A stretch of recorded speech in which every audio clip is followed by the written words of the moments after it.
एक घने जंगल में ठंड के दिनों में सभी पक्षी अपने अपने घरों को गर्म रखने के लिए मेहनत कर रहे थे। एक दिन ठंडी हवा चल रही थी और गौरैया अपनी बेटी मुनिया के लिए गर्म घोंसला बनाने की तैयारी में जुटी थी।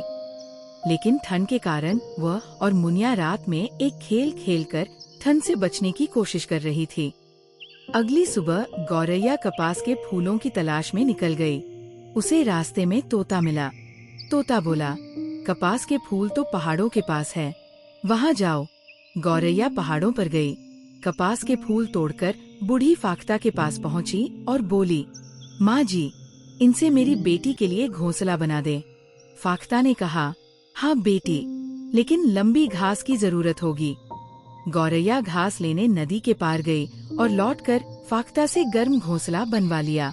लेकिन उसी समय लालची बुलबुल, जो हमेशा दूसरों का मजाक उड़ाती थी, चुपके से गौरैया का घोंसला चुरा कर ले गई।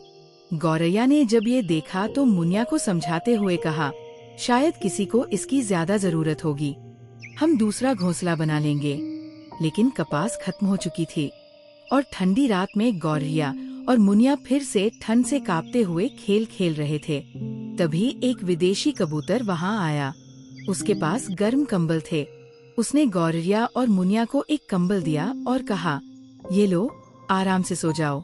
गौरैया मुस्कुराई और कहा, अच्छा सोचोगे तो अच्छा ही होगा।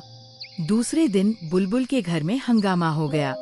उसका पति चील से डरकर भाग गया, क्योंकि चील ने बुलबुल और उसके पति की जमकर धुलाई कर दी। चील ने अपना छाता वापस ले लिया, जो बुलबुल ने गौरैया से चुराया था। सीख दूसरों का बुरा करने वालों को हमेशा बुरे काम की सजा मिलती है।